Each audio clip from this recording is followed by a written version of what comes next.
was tough for everyone. There was famine, disease, and the constant threat of your neighbours, even for the rich and powerful. And it was even tougher for those at the very bottom of society who had to scratch a living from the land and served at the beck and call of their local lord. Oh, stretches some out.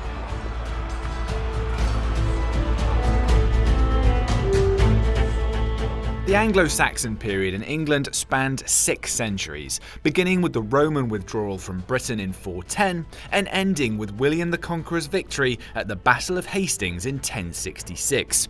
It was an era that used to be known as the Dark Ages due to the lack of written sources and remaining physical traces, but more evidence is slowly coming to light.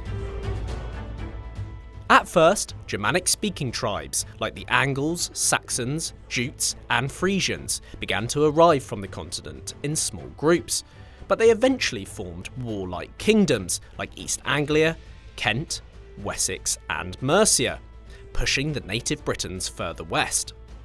This violent phase of history was also a time of competing religions and cultures, new languages and a new hierarchical system that was introduced by the invaders.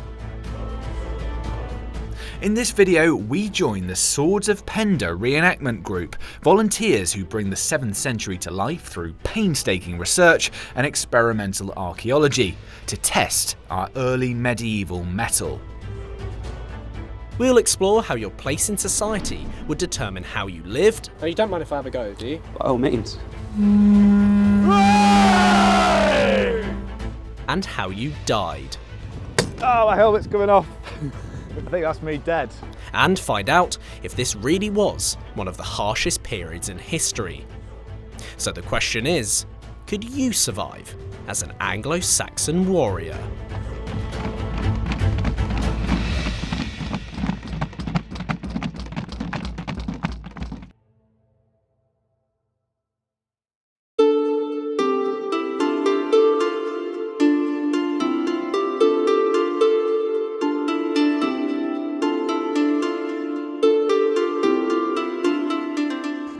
At the very top of Saxon society, you'd have the king and his ealdormen. These were the nobles who formed the king's inner circle. On the next rung down, you'd have the thanes, a substantial number of them, and these were wealthy landowners who often owed military service to the king. Further down the ladder, churls made up the vast majority of the population. The word originally just meant man, but later came to denote the lowest class of free-born person. And then you had the thralls. These were the slaves who could be bought and sold as property.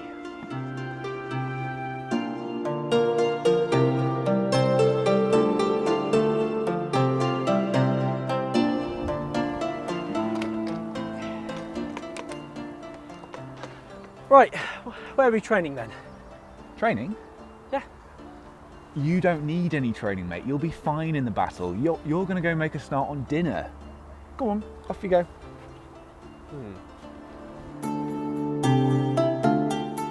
Well, I suppose even the greatest warriors can't fight on an empty stomach. Most Anglo-Saxons in the 7th century lived in small rural villages. The poor in wattle and daub homes of 1 or 2 rooms, with a central hearth for cooking and warmth. A large proportion of life for your average churl consisted of producing food for the community. Most were farmers who lived off the land, growing wheat, barley and oats for making bread and porridge. The Anglo-Saxon diet was quite different to what we eat today. What was eaten was tied to seasons, climate, and realistically whatever could be effectively preserved. Time to find out exactly what was on the menu in the early 600s, with Ali, the camp's head chef. By this point in time, most of the Anglo-Saxons, they're pretty avid farmers, right? Skilled agricultural labourers. Yes, definitely. You would have found that in most villages that people would own varying sizes of land, so anything from a very small holding to maybe a larger crop growing field.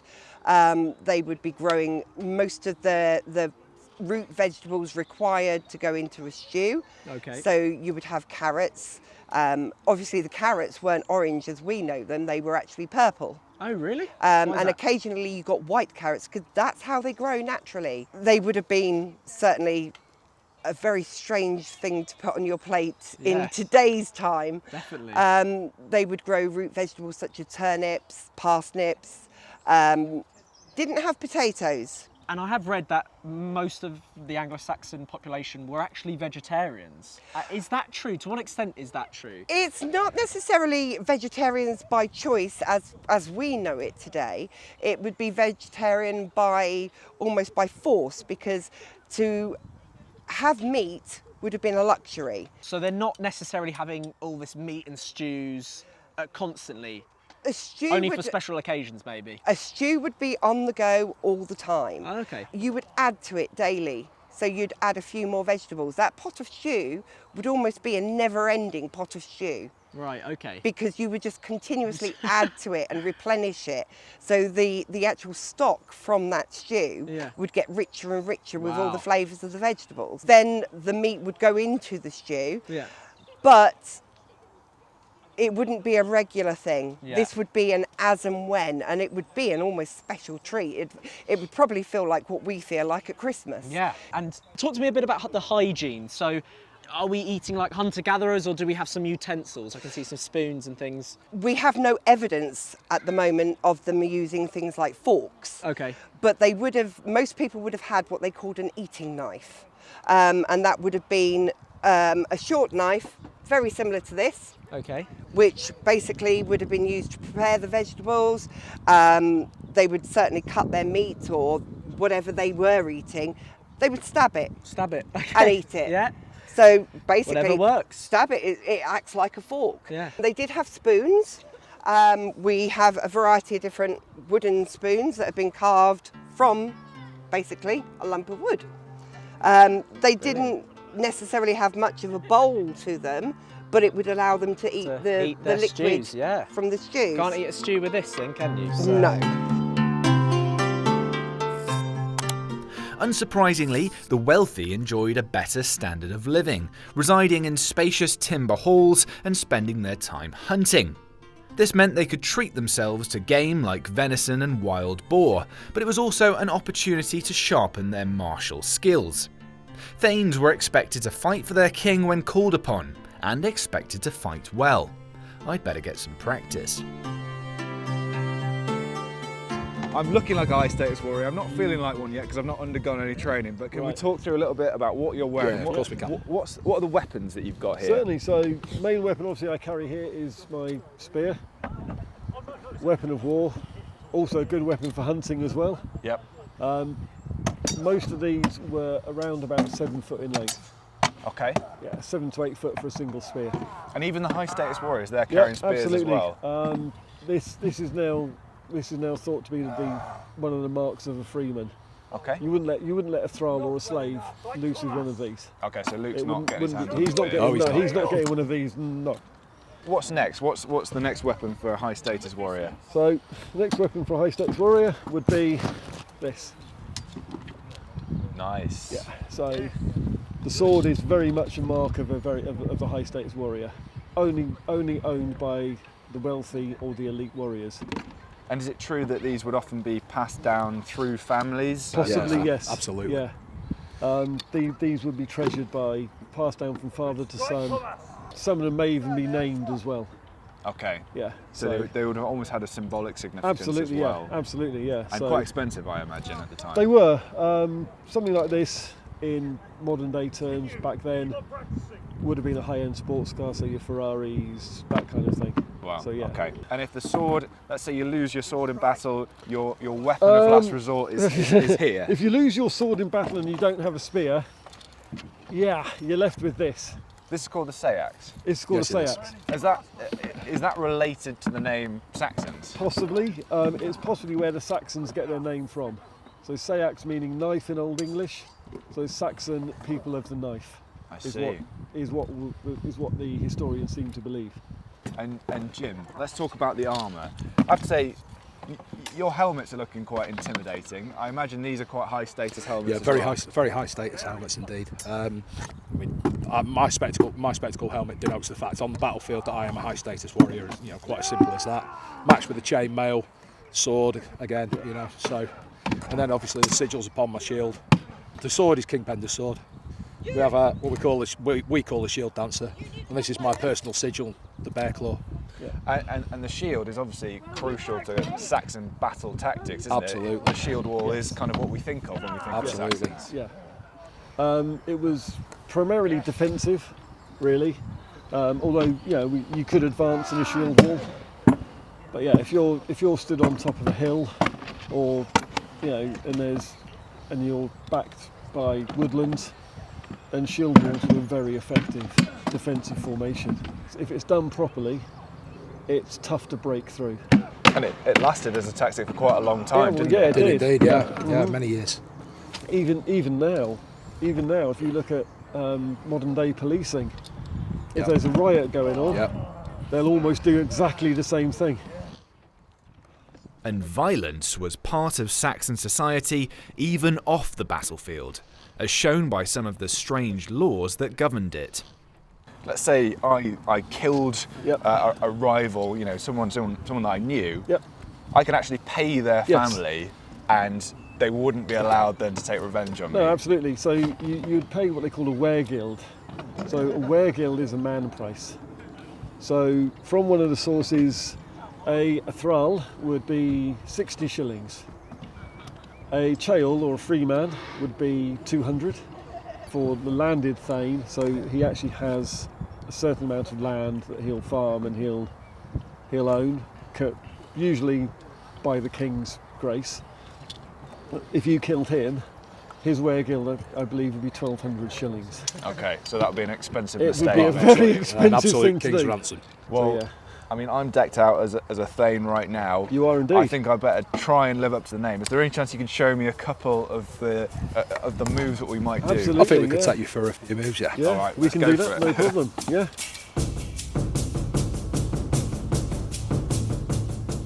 Okay, Rick. Okay, Louee. Here for my combat training. Yeah. I'm stood across from a formidable-looking Saxon warrior. Not Oh, sure yeah. what I've got myself This in is for here. Oscar the Crafty, one of our best fighters we have in the group. Okay. What's the first basic tenets of training So here? the first basic tenets of training, you will need a weapon in your hand. I can do that. Yeah. So what we do, we have 6 cuts that we're aiming for. Okay. So we have one to the shoulder here, one to the shoulder here. We have a thrust that comes into the side here, and one that comes here, then drawn back. Then it'll be a cut to the legs, and then a cut to the legs there. Okie doke. Okay. So I'm going to be defending against these. You will be defending with these. You can parry with the blade, or you can use your shield. Okay. Let's give it a go. I think I'll use the shield to start with. Yep, that's probably easier to do.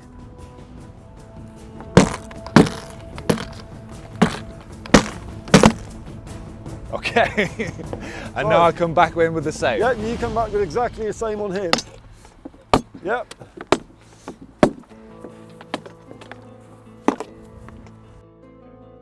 I might not have looked like Uhtred of Bebbanburg, but at least it was a start.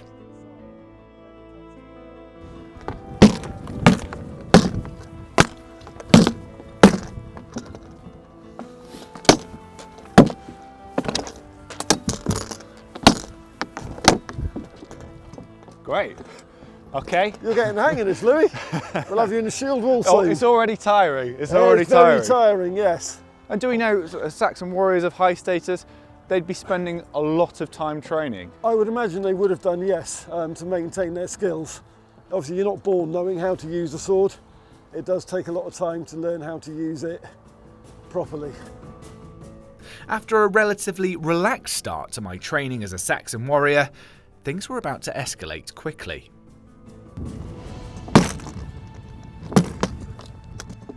Try and get a shot in on him, Louis. Am I trying to come in as well? Yeah, absolutely. Oh, I didn't Otherwise he'll realise. just kill you.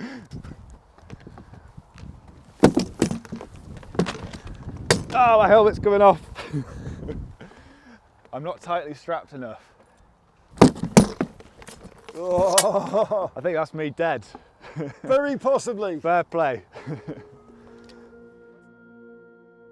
In spite of Louis's lacklustre attempts to get into fighting shape, the Saxon period wasn't all about bloodthirsty violence. Whilst the period is commonly referred to as the Dark Ages, Anglo-Saxon England was actually a time of vibrant and creative activity. There are few written records that give us insight into the daily lives of these people, but Saxon jewellery exists in relative abundance, and their impeccable craft skills help to illuminate their artistic and social priorities. The Anglo-Saxons, to put it mildly, were very, very skilled craft workers. They worked with all kinds of materials, from textiles to metal, ivory, glass and even paper. But above all else, they were known for this stuff here, jewellery. Their jewellers and goldsmiths were renowned for their impeccable skill. Where's my ring? When you think of the Anglo-Saxons, you tend to think of the finds at Sutton Hoo and this helmet in particular, but also the incredibly intricate design of all the jewellery that was found. Just tell me how and why the Anglo-Saxons became so skilled at this particular craft. Well, the truth is we don't actually know how they became that skilled, but we can take some ideas. So, for example, underneath all of this embellishment, this is essentially a late Roman helmet. The Anglo-Saxons and Jutes, plus the Frisians and Franks, certainly in the 5th century and before, served as federati or mercenaries in the Roman auxiliary armies. Right, of course. So yeah. we know they had that influence. But there are influences in these designs that come from all over what is now Germany and the Sweden, Denmark, etc. For example, if you look at this helmet on the end here, this one is Valsgard 8, and it's found in a grave in Sweden. That's incredible, the design on this, it's so intricate. Yeah, and again, if you look at this one here, this is Vendel 1. Again, another similar design. Now, if you look back at the Sutton Hoo, you will see that there are extreme similarities. In fact, there are some images that are almost exactly the same. So we know there were trade links between those tribes in Sweden, Denmark, Norway, and those who had come to Britain by that time. Because of the designs looking so similar, And just to show you how these are all made, because it's quite intricate, you might think this is all one piece, but actually each of these is what's called a press bleck. So it's an individual little brass plaque, and they basically are made with a former, and you hammer it out, and then each one is being attached and then kept in place by these bands. And something like this, and I can see some of the sort of jewellery you have here, this was to indicate your status within your kingdom or within your local... Yeah, in your, whether it was like a tribe or you know, on a bigger status as a kingdom or whatever. So, you know, at the bottom of the rung of the ladder, for example, you know, your common person may have had something like this to secure their cloak. These are all cloak pins, by the way, here. Which is very, very common a find in graves. So simple iron thing like this. There's also different styles. So for example, earlier on in the 6th century, from the late Roman period, you get what was crossbow fibula and then becomes cruciform fibula. Right. But you can have a look at the intricacies on that. You can see little faces and all sorts of gripping beasts and what have you. And this would just simply be to, I guess, you know, if you're wearing a cloak, it's quite important. Or a coat even for ladies, they would have them securing that. Look at that, beautiful. And then by the 7th century, which is our period of King Penda, you tend to get more of this kind of Kentish-inspired fashion, where you come to round disc brooches, and they would often have precious jewels in there, so things like, you would even have garnets from India. We have carnelian beads that come from Afghanistan. We have ivory that comes from Ethiopia. Wow. So there's all sorts of different precious materials coming from all over the world. It's not as closed off as you think. No, there's clearly trade networks. There's definitely the Silk Road is in operation still. Those channels are still open. Because we definitely see that. While trade was still certainly open, The withdrawal of the Romans from Britain did have an effect that can be seen today in the archaeology. The Anglo-Saxons didn't tend to want to go and live in the towns and the cities left over by the Romans. They pretty much shunned them. They didn't want to go near them, these strange stone buildings, these villas and things, you know. They were more interested in farming and having small farms, and the potter's wheel disappears. In large industries that the Romans had, like tile making, just vanished. And the main reason for this really is because the Roman legions have left Britain.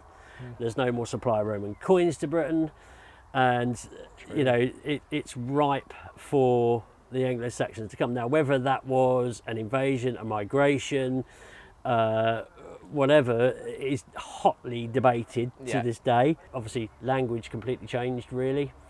Yeah. You know, hence why we're speaking English now and not speaking Latin, Welsh or Latin. You know, so we know there was this huge cultural change. Graves themselves, the fact that we find grave finds at all shows that there was a huge cultural change, because the Romano Britons have been Christianised and they didn't bury anyone with grave goods. Yeah, we often see things like dice in graves, you know, so we know gambling was going on. Right, yes. You know, we also find things that we know they would groom themselves, so we often get like these little sets. So here you've got your toothpick and you get the old nose hairs out. Oh yeah. There you go, got one. And best of all, you got your ear spoons that you can get in there. Oh, great, okay. I don't think I'll be using that after. Yeah, sure. Oh, that's great.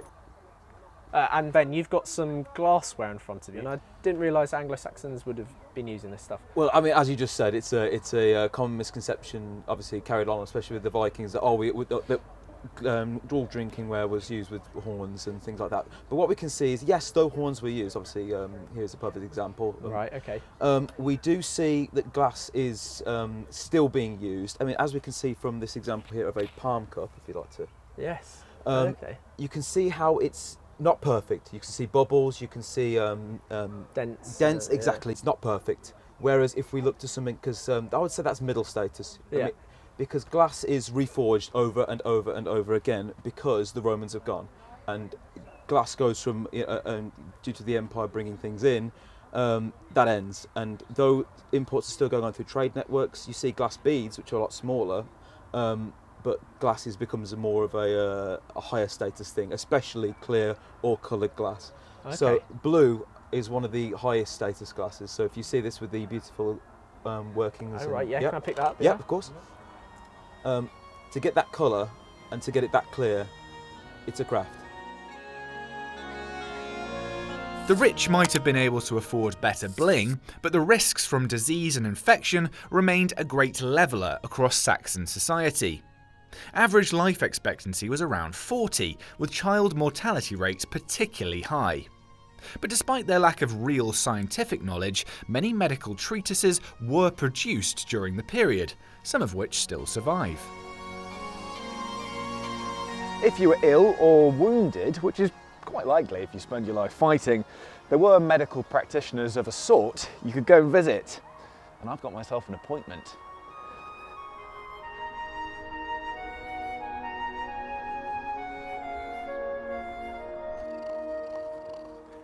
Hello, Steph. Hello. I've heard this is the medical tent, and I'm looking for the best treatment that the 7th century can offer, because I've got cuts, bruises, broken bones, all sorts. What can you treat me for? All right, well, to start off here, if you were suffering from a nosebleed, we'd have the humble nettle.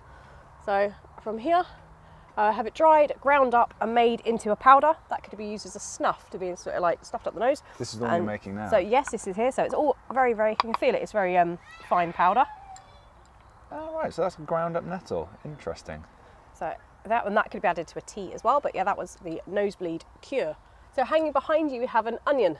The humble onion was seen, if you hung it in your doorway, it was supposed to absorb any illness from coming into your home as well. Right. So in kind of in later period of folklore, you may have heard if you are feeling ill to cut an onion in half, leave it on a bedside table, it turn black.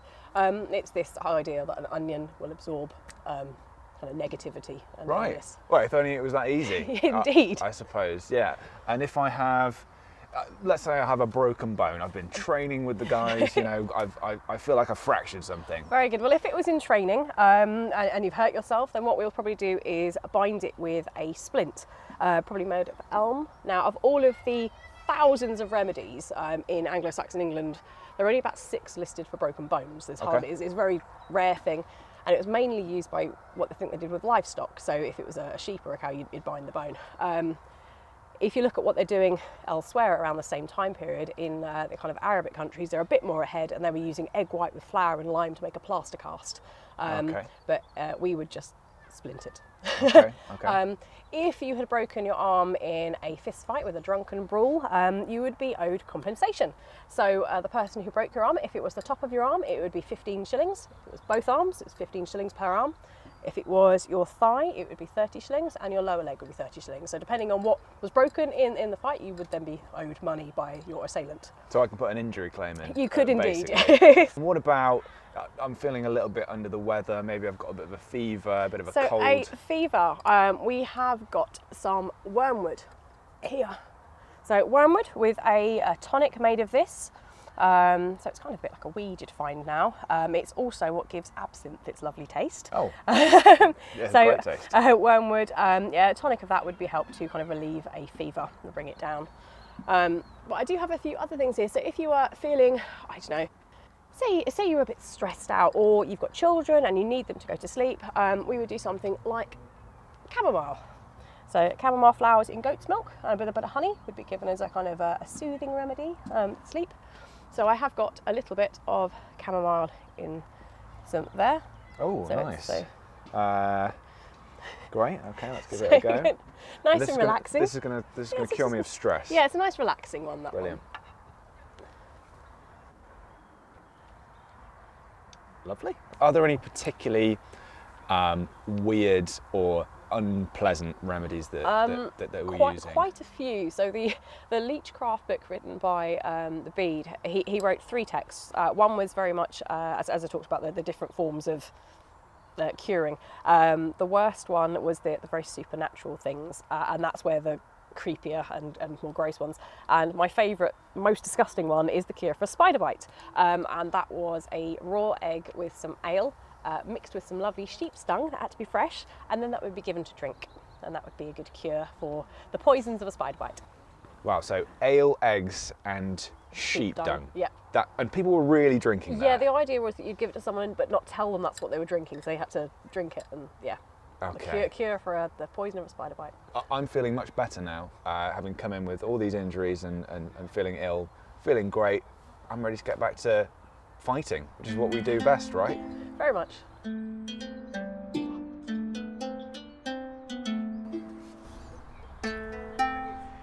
Enough with the blood and gore. Life in the 600s has its fun side as well. When they weren't busy fighting, crafting and getting their arms broken, members of Anglo-Saxon tribes would come together and enjoy a range of leisure activities, from hunting, horse riding, to feasting and playing musical instruments. And I think I can hear the sweet sound of music already. Music was an everyday feature of life in Anglo-Saxon England. Singing was a common form of after-dinner entertainment, according to Bede, and epic poems such as Beowulf and Judith were thought to have been performed to a musical accompaniment. Right, Gary, I've cooked, I've crafted. I think it's about time I relax and listen to some music. And I must say, I'm amazed at the variety of instruments you have here. Can you tell me a bit about what you have in front of you? Okay, so probably the most important instrument is the Anglo-Saxon lyre. Probably the most well-known one is the Sutton Hoo lyre. This is a reconstruction of the lyre found at Sutton Hoo. Wow. It's very, very similar to the one currently in the British Museum. It was the first one found. It was actually put together in the wrong way at first. Yeah. And then later, after the discovery of other lyres, reimagined to more accuracy. And how would you be playing this? There are a couple of methods. Basically, there are images from the sort of late Saxon period drawings and paintings of people playing the lyres. So there are images of people holding the lyre like this and plucking chords, or what's called block and strum, which is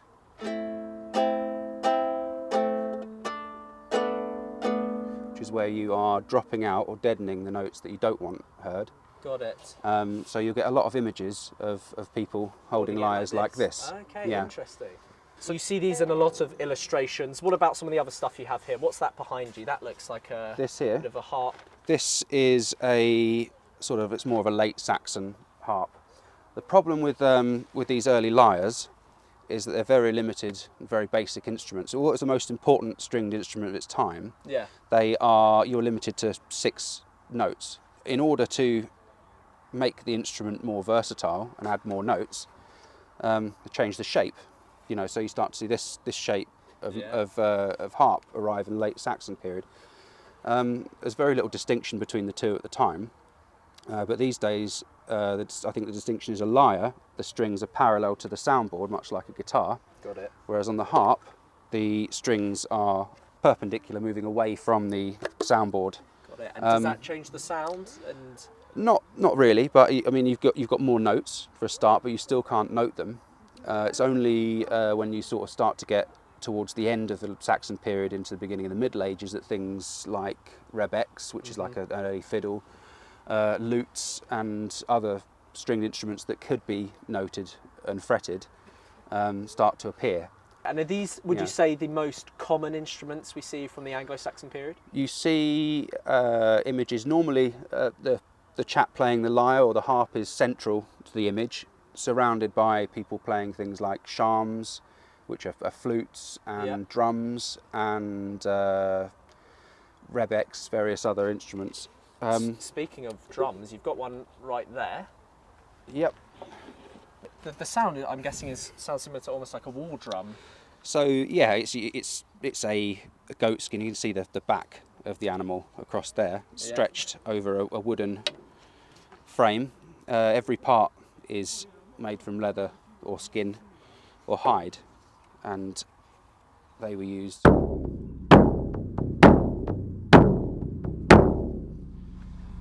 to create a quite a deep sound.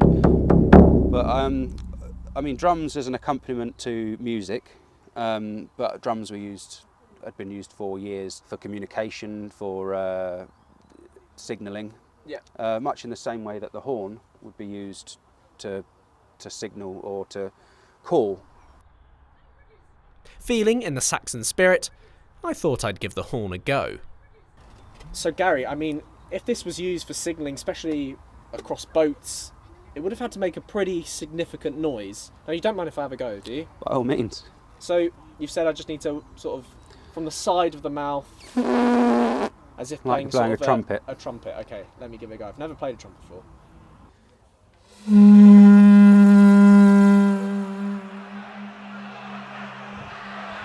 The war horn. Oh God, what have I done?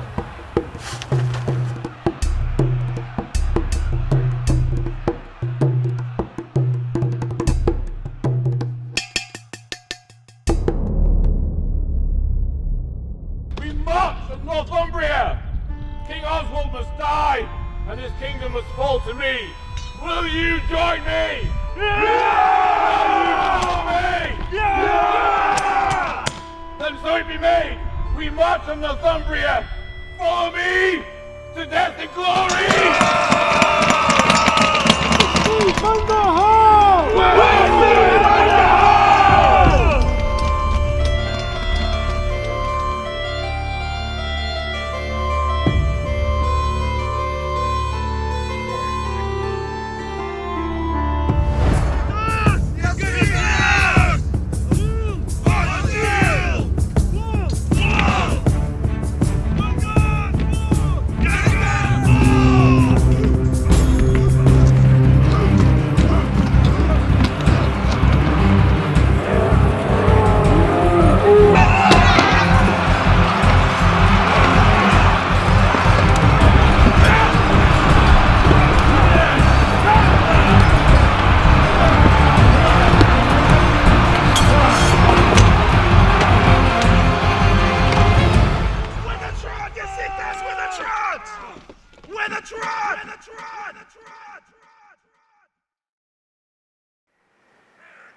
With the battle over, it was time to celebrate our crushing victory and mourn the fallen.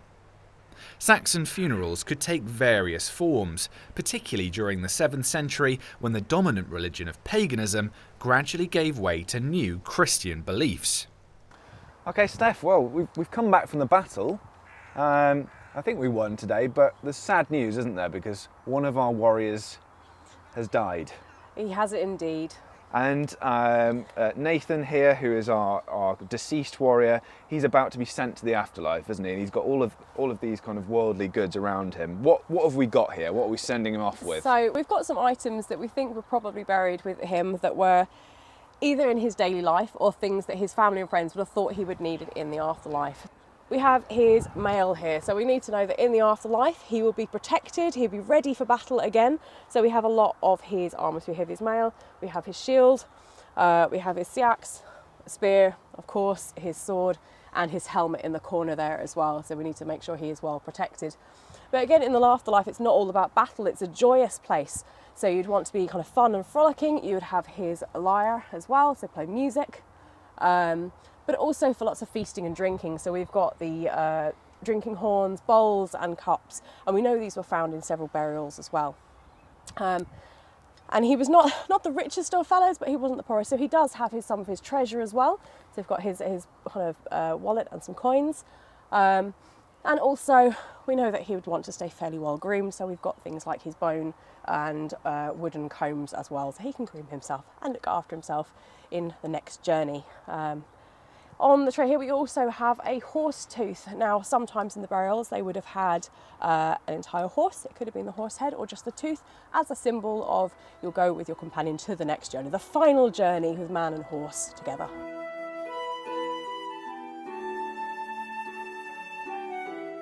And I believe to give our fallen warrior a proper send-off, we're going to have some mead now, aren't we? Yes. We're going to have a feast of our own, which I'm really looking forward to. Let's go do that. Our time as Anglo-Saxon warriors wouldn't be complete without drinking mead from a cow's horn. At a ritual gathering called a symbel, warriors would make toasts to the gods, take oaths to their leaders, and engage in formulaic boasting.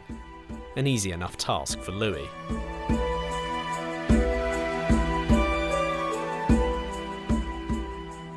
And now, as is customary, my comrades in arms, we shall make toasts and boasts. Bring forth the mead horn.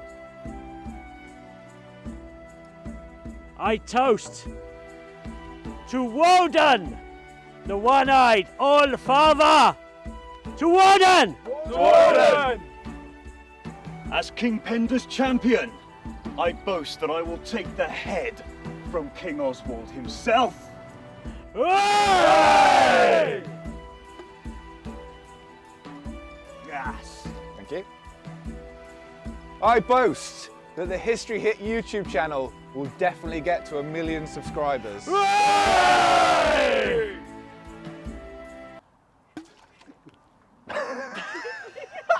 Sorry.